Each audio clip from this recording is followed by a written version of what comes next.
What chance does Cavan Biggio have of making the roster? We'll give you our thoughts next on Locked On Royals.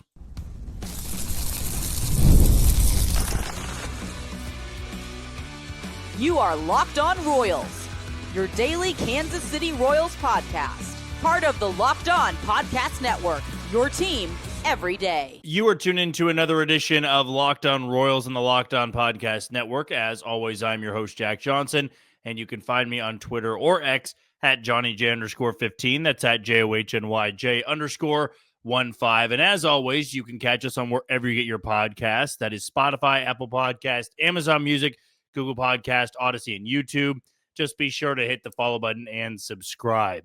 If you are that first-time listener, you want to know about me and the show, we do 5 episodes a week, unless we need to make up one of those days on the weekend. But our usual schedule throughout the season and into the early portions of the off seasons will be Monday through Friday. We're going to carry that all the way until about the middle portion of January, I believe it was, or it might have been the very first part of January. So basically an entire year of doing episodes 5 days a week. And as for myself, I work at Sports Radio 810 WHB, doing lots of sports things over there. But just for this podcast, we only talk Royals baseball. And again, we incorporate the listener. We incorporate anybody that's got an idea on Fridays with our Mailbag Friday. But also throughout the week, we take some ideas from people who have been listening for a long time and definitely want to have some of their segments heard. So when you do that many episodes a week, you should be looking for some input from people out there. And before we begin, I want to let you know that today's show is brought to you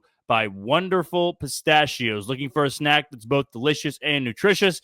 Get snackin' and get crackin' with a snack that packs a protein punch. Visit wonderfulpistachios.com to learn more. For the first time in the Cactus League schedule, the Royals have a loss to their name. They fall to the Colorado Rockies 7-6 today. And it is spring training. We're not going to be doing this very often where we recap one of those games, but that is what we're going to do in segment number 2.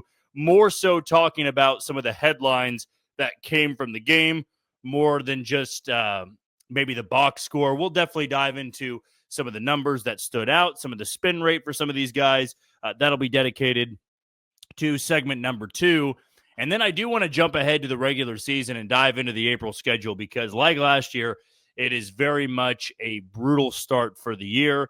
But if the Royals do get past that rough start, they can put themselves in a very good spot heading into May, June, and July, and right up into the All-Star break, because there are certain portions of the season that thin out for the Royals. And I want to say it's June where they do have a little bit of a softer stretch. They could either gain some ground in the first place team in the Central, or they can build their lead, hopefully. But to kick off the show, one of the guys that did get to play today, but I wanted to spend some time and have really a bird's eye view of this specific player and what his role may be for the team in 2025. And that's Cavan Biggio. Had the pleasure of talking to him in Surprise a few weeks back, and really easy guy to root for. I say that about a lot of the players, but truly a very polite guy. Was able to give us some insight onto how he was signed, when the interest first happened. And that was something that surprised me a little bit, was the Royals had interest going back to last year when he was on the waiver wire. And to bring him in on a minor league deal, the initial reaction would be, well, he's a minor league deal guy. He's going to have to play his ass off throughout spring training to even have a shot of making the roster, because if he does, you're going to have to remove somebody off of the 40-man roster, which is more than doable. There are guys that we know throughout this season are going to be removed from the 40-man roster. We'll probably have our list of guys that we believe are going to be DFA'd the closer we get to the start of the regular season. But for Cavan Biggio, one of the things you can tell already is the Royals are trying to work him out in just about every single position. And whether he's hitting or not, that might be the most important aspect of evaluating him as a player. You are trying to replace Adam Frazier and Garrett Hampson. Not great offensive numbers to replace, and Cavan Biggio is a guy that's trying to find his footing again somewhere else, and that somewhere else might be Kansas City. And when I spoke to him, he brought up a fresh start. You know, last year was very tough to be bouncing around from team to team. Opened up the year with Toronto. They let him go. He ends up with the Dodgers. They let him go. He ends up in Atlanta, and then by the offseason, he's a free agent once again. That is a mentally taxing year where you're not being able to be given a fair shot. And I do want to say this. Toronto gave him an opportunity and had been giving him opportunities for the better part of 3 seasons or so, more than 3 seasons actually, closer to, I want to say 5, if I'm not mistaken. So there was a lot of trust in Cavan Biggio for a long time, but when he was let go, he ends up on the Dodgers. They try him out as more of a role player, a bench guy, hits under 200, but his OBP was north of 300. That's an upgrade over what you would be having with Adam Frazier and Garrett Hampson. Then in Atlanta, he had 5 at-bats, nothing really to write home about. So now this opportunity in Kansas City is a fresh start. He is somebody that is trying to scratch and claw to make the roster other than just being handed one of the roster spots, which I imagine going into spring training last year, he was just given one of those roster spots. He wasn't having to worry about being DFA'd to that point. He had made it through the first half of the season, and then he starts struggling a little bit in Toronto. They move on from him. As a player, though, I think he is an excellent fit for what the Royals would be looking for and how they would be trying to replace Adam Frazier, Garrett Hampson. I will say that Nick Lofton is playing his tail off so far in camp and is getting on base pretty much every opportunity he has. So he does have an inside track right now to make the roster. But Cavan Biggio has played third, he has played second, and he's played first base. He's also got the ability to play the outfield. And we know how much the Royals love that versatility. And going into camp, that was a focus for him, learning all these different positions. And I wouldn't even say learning them. He's played them before. He's not dealing with what Jonathan India and Michael Massey are in playing out of position, playing a spot they're not that familiar with. Cavan Biggio has played around the diamond. That is one of his best attributes, and truthfully, one of the biggest reasons as to why he is in Kansas City. And minor league deal guys, they always have an uphill battle. They always are going to deal with that, whether you are a pitcher or you are a position player. Those guys have to treat spring training like it's postseason ball. Because for guys like Cavan Biggio, this may be it. It's the cruel world of sports, and it's the cruel world of Major League Baseball. When you're on a minor league deal, you know that you are barely hanging on by a thread at the highest level. You are trying to go into camp, use it as a tryout, impress the team enough where you can make the roster. And with the Royals having that interest, going back to last year, it's more than just a typical minor league deal where we've seen some of these pitchers they've brought in. Hey, there's nothing wrong with depth. Luke Maile, they bring in his catching depth, similar to what Austin Nola was last year. Hey, you're just catching depth. Hey, you're just pitching depth. If you really surprise us and pop in camp, you might have that opportunity to pitch for us sometime in the year. But the Royals do value Cavan Biggio, I believe, a little bit more than what a typical minor league deal guy would entail. They have Harold Castro out there as well. He has been playing in the big leagues for a few years. I view him differently than I do Cavan Biggio. And Biggio also has an approach that can turn things around for him. He has always had a double-digit walk rate. We have brought up walk rate a lot throughout spring training and leading up to it. Now the Royals are starting to value that with some of their hitters. Jonathan India, one of those guys. Cavan Biggio off the bench, that would be an upgrade over what Adam Frazier and Garrett Hampson were bringing you. Those were not guys that walked a lot. Now, Biggio was bounced around the league for a reason. He wasn't that good of a player last year, and it's been quite some time since he has been a good player and even a league average player at the big league level. But you have him now at 30 years old. There's less pressure on him. In Toronto, he was really strung together with Vladdy Jr., with Bo Bichette. It was the Baby Blue Jays, this legacy group where their dads were all phenomenal at the major league level. And Biggio was included in that group that had Bo Bichette, who's an all-star, and Vladdy Jr., who's an MVP candidate. Biggio didn't live up to that type of expectation and didn't live up to what, his dad was, which was already going to be a bit of a stretch. But now he can take a bit of a backseat. He can be this role player, this bench guy, and really thrive in a role that the Royals value a lot. They value that super utility guy, and maybe you can keep both Nick Lofton and Cavan Biggio. It's a righty and a lefty. It might push out somebody like Dairon Blanco or Joey Weimer or Nelson Velasquez. But at this point, so early on in spring training, 6 games in, I would see the benefit in keeping both of those guys. To have 2 bench players that can play pretty much anywhere on the diamond, that's something that, the Royals, and going back to Matt Quatrero and Paul Hoover's Tampa Bay days, they valued that as well. Having guys that could play all around the diamond, it makes those late game decisions a lot easier on you.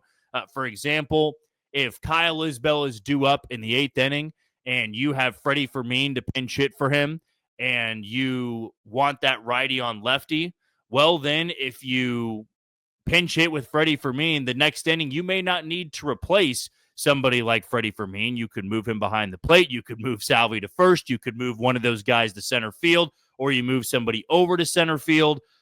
That type of flexibility is important because it allows you to keep some guys in the game, pinch hitters in the game, and move around some pieces where for a lot of places, if you pinch hit a catcher or pinch hit a first baseman that can't play anywhere else, they got to come off the field, or somebody else is going to have to come off the field other than just the pinch hitter.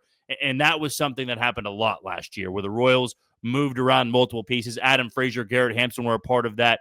9 times out of 10, they were in a game just because playing multiple infield spots, a couple outfield spots, it gets you in the game a little bit more. And for Cavan Biggio, he's got that chance. He's already homered going into today. He was hitting 600, just 3 for 5 in the first couple games he had played in. But he had started at a different position in each of those games. First game was at second game was at first, and third game was at third base. He's moving around a little bit, and I can't wait to see if they're going to try him out in the outfield as well, because that's a spot that he can get some run in before the season begins. The more positions he plays, the more confident I am going to be in him making the roster, and that goes even if he hits 250 in camp. If he can play multiple positions and play them well, he's going to have a damn good opportunity to be on that opening day roster. Okay, we're going to take our first break of the show. When we come back, let's dive into that first loss for the Royals today. What did we see from Michael Wacha, some of the other pitchers, Daniel Lynch and Noah Cameron, and Lucas Ercevit took the bump? And did anybody offensively pop? We'll tell you about it all next on Locked On Royals. You are tuning to Locked On Royals on the Locked On Podcast Network. I'm your host, Jack Johnson, and you can find me on Twitter or X at JohnnyJ_15. Want to give a shout out to our one and only sponsor today in Wonderful Pistachios. Looking for a snack that's both delicious and nutritious? Crack into a good source of protein with Wonderful Pistachios. Wonderful Pistachios is one of the highest protein nuts. Each 1 ounce serving has 6 grams of protein, giving you over 10% of your daily value. Plus, they're packed with fiber and better for you unsaturated fats to help you keep you feeling fuller longer. Now, I'm one of those people that can't really find the perfect snack more often than not. I like a lot of chips. I like to have the string cheese and all of that. But with Wonderful Pistachios, you might just need a bag and just a handful of them. You'll feel better throughout the day. It can get you from breakfast to lunch, from lunch to dinner. I love them. Can't get enough of them. So you should definitely try out some Wonderful Pistachios. Get snacking and get cracking with a snack that packs a protein punch. And visit them at wonderfulpistachios.com to learn more. As I said, it was the Royals' first loss of spring training today. Don't be tracking wins and losses as a measuring tool for how good the team will be. There were a lot of bad Royals teams that won the Cactus League or went on to lose 100-plus games. And there also were times where a mediocre to average Royals team fared really well. But I would also say this. I want to say the 2014 or 15 team did win the Cactus League and then went on to win the American League pennant. There is no perfect science to it, and it's always been that way. There's no way to truly correlate it because a lot of different players deal with spring training in a lot of different ways. And so far, the young guys have performed well. Jack Caglione, Carter Jensen, Noah Cameron. I think Javier Vaz, who we spoke to down at camp as well, has had a pretty good start in a couple of bats that he has had. John Rave drove in a run today, but, this is a tune-up for the regulars, the veterans. Some pitchers go out there and try one pitch for 5 batters in a row, and others, they treat it like a postseason game. You just don't have that perfect matching, though. But speaking of this game, one of those things that stood out to me was that Michael Massey continues to hit and hit well. And I'm glad that my prediction for Michael Massey not only having a good regular season, but beginning things with a strong spring. If you can go back to a couple of my episodes, guys I was going to keep an eye on, Michael Massey was one of them. And he only got 2 at-bats today, had a hit. It was actually a double to center field early on. I want to say it was the first inning when the Royals scored 2. And then he also walked later on. He's hitting .571 in the first couple games he's played. I like what Michael Massey has been able to prove in the 3 or 4 games that he's played in. He's spent time at second base. He's spent time at left field. And the bat looks good. And I asked him about his health. He feels really good. He feels 100%. He was willing to take on the challenge of left field. Today he was at DH. We'll see that movement a lot with Michael Massey. But again, when you're a starter like Bobby Witt Jr., Vinny Pasquantino, you might just get 2 at-bats in a game. And if you get on base twice and you drive in a run, there's nothing better than that. You can hit the showers early, go home, and feel pretty good about the day that you just had. But Michael Massey was one of those guys, popped to me. MJ Melendez had a 2-hit game. We brought him up yesterday with one of the guys that had struggled, had struck out a lot. His first at-bat today, he was down 0-2, and there was a mistake changeup by Feltner that he roped into right field to drive in a run, and then later on had a softly hit ball to the left side of the infield. So again, using the opposite field is going to be critical for both he and Maikel Garcia of getting back into the swing of things. No pun intended. But if MJ Melendez can use left field a little bit more with this new swing, you are going to see those numbers move up a lot this year. When you're dead pull and that swing is the same every single time, you're going to run into a lot of slumps like he did last year. And then Nick Lofton. I wanted to give Nick Lofton some praise. Hitting .714 with a 1.818 OPS. He's had 2 games now this spring where he was 2 for 2, drove in a run. He's hungry, man. And I do say that spring training numbers do not mean everything, as I've said 150 times in this episode. But for guys like Nick Lofton, they do. It's the only source they have to prove they are worthy of a roster spot. And right now, he is being able to do that. He can play first. He can play second. He can play third. He can play the outfield. All 3 of those spots.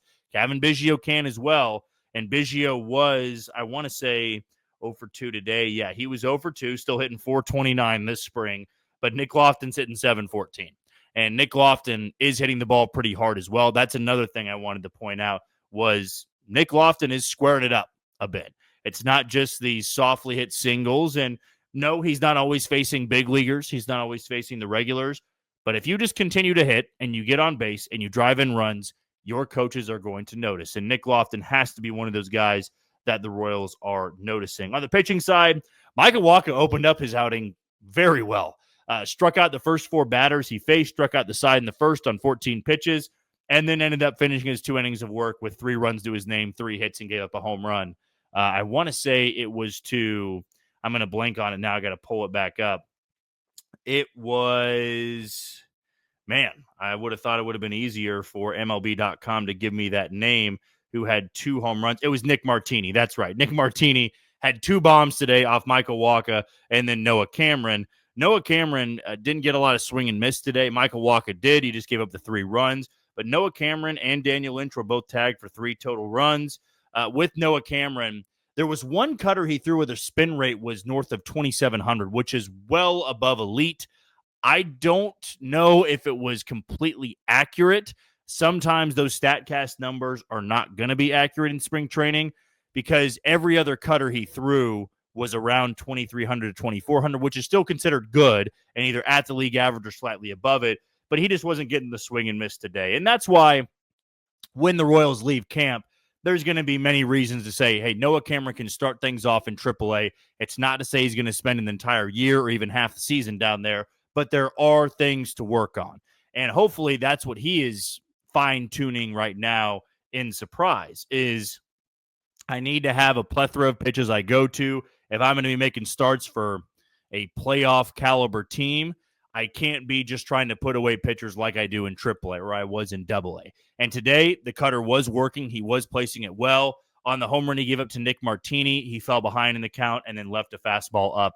That's going to get crushed, whether it's spring training or the regular season. But Noah Cameron was tagged for 2 runs in his outing. Daniel Lynch did have 2 strikeouts in 2 innings, but gave up 3 hits and a run.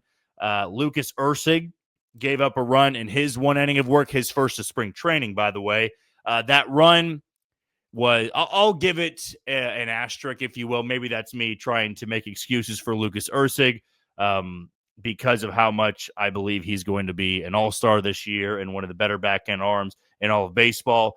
He gave up a single with one out. Then there was a wild pitch. Runner goes up to second, and then he gave up a two-out single, I want to say it was, but also struck out two guys. Velocity seemed to be pretty good. And Jonathan Bolin was damn good as well. Struck out two in a clean inning. Chris Stratton got an inning of work. He struck out two, gave up a hit.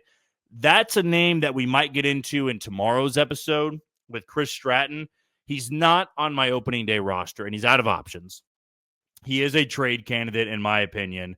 But if Carlos Hernandez doesn't turn things around and Chris Stratton has a really good camp, for what the Royals owe him, they could count on a Chris Stratton bounce back than Carlos Hernandez finding a way to bounce back, because Chris Stratton, unlike Carlos Hernandez, has done it for an extended time at the big leagues. That does have some value. And to me, if the command comes back, that curveball continues to spin in the way he has spun it his entire career, Chris Stratton might get the nod. I mean, I still have maybe 80 to 85% confidence that he's not going to be on the opening day roster, but now we can have a conversation a little bit, because he's another one of those guys that's out of options. And if the Royals can't find a trade partner, he has a good spring, they're not just going to outright him because Carlos Hernandez has the upside. If Carlos Hernandez doesn't have a good spring, they might go with Chris Stratton over him, and that might upset some fans, but in a smaller role, if he can throw strikes, if he can induce soft contact in the way that he did for a stretch of games in April, I want to say it was, in a stretch of games later in the second half, that has value, but you need to have it more than just 2 or 3 stretches a season. You need it for maybe half the year or 3/4 of the year. But Chris Stratton, his first outing, 2 Ks and 1 inning of work. On the pitching side of things, you give up 7 runs, you're not going to be too happy or pleased about it. But it was the Nick Martini show for the Rockies, pounding 2 balls out of the yard off of Micah Wacha and Chris Stratton.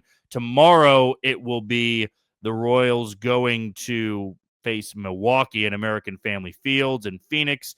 They will send Chandler Champlain to the mound, and former Cleveland Guardian Aaron Savale will be going for the Brew Crew.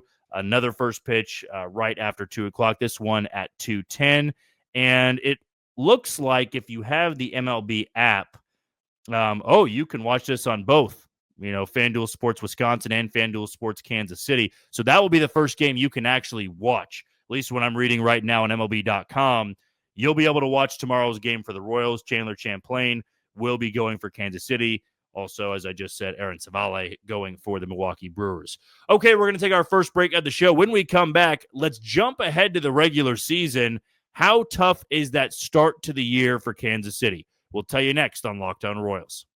You are tuning to Locked On Royals on the Locked On Podcast Network. I'm your host, Jack Johnson, and you can find me on Twitter or X at JohnnyJ_15. For our final segment, as I said before the break, let's take a leap into the beginning of the regular season and what the Royals will have to endure in the month of April.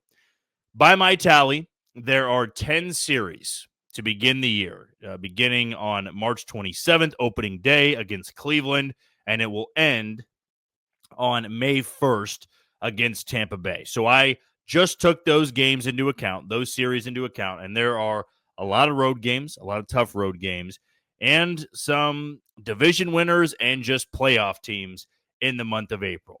So the Royals will open up things, as I said, March 27th against Cleveland. They will have a 3-game series against the Guardians at home, and their first road test of the year will be against the Milwaukee Brewers. And if I'm not mistaken, that will be the home opening series for the Brewers, a team that won their division last year, got stunned in the first round against the New York Mets. That dramatic bomb that Pete Alonso had in the 8th inning, it was a collapse for the Brewers in the postseason.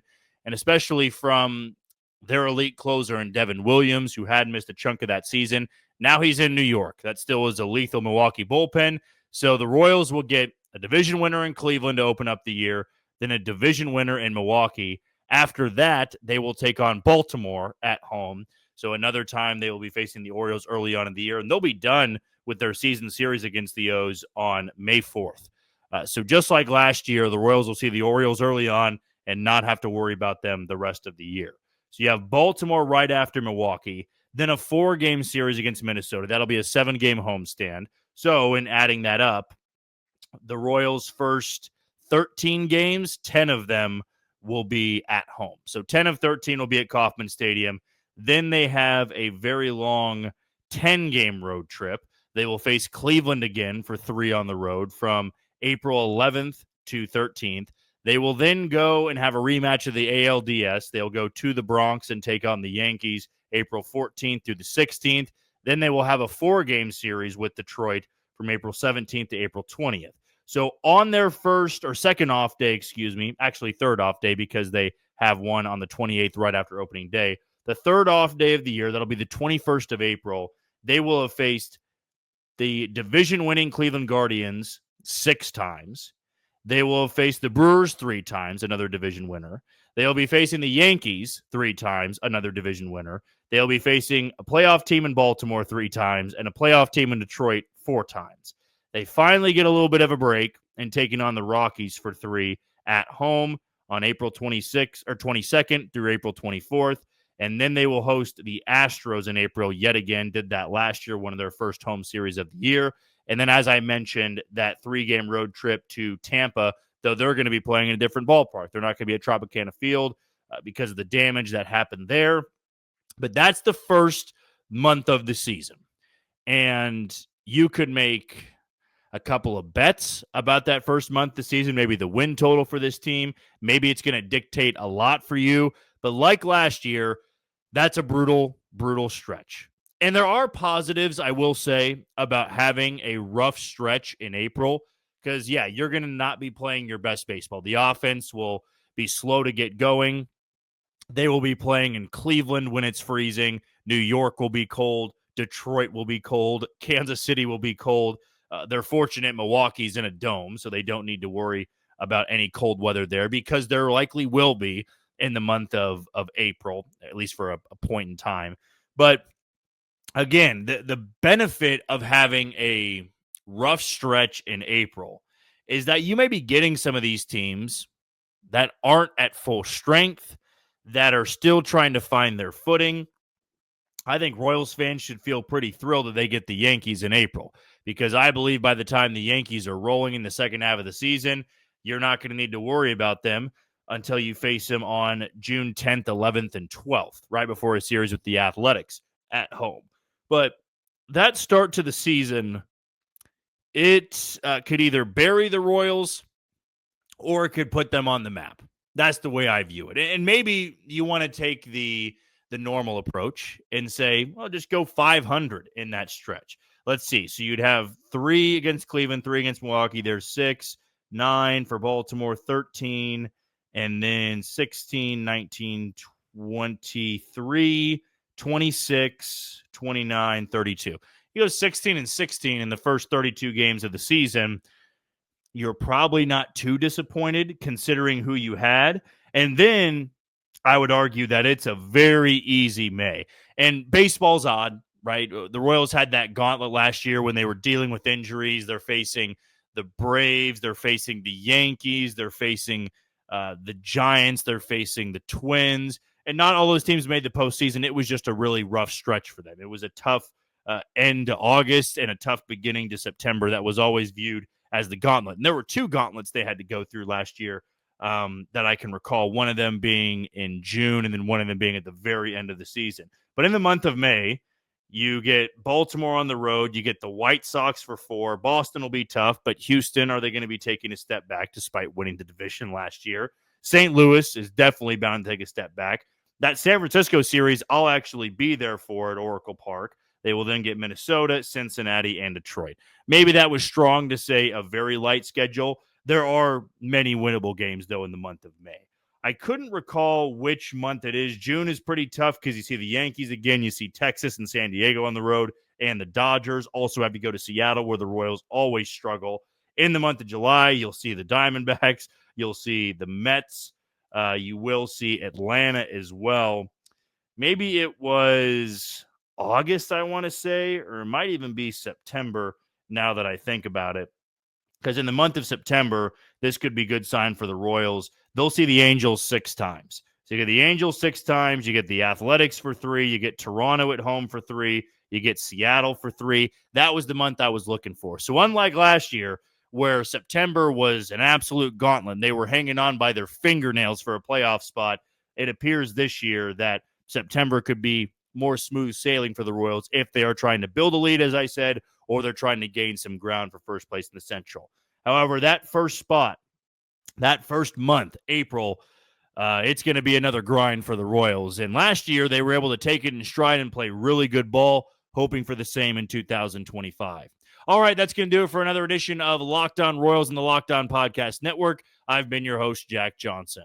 Thank you for making Locked On Royals your first listen today. For your second, find Locked On MLB as baseball guru Sully brings a daily blend of humor and baseball, keeping you updated on every rumor and story throughout the offseason.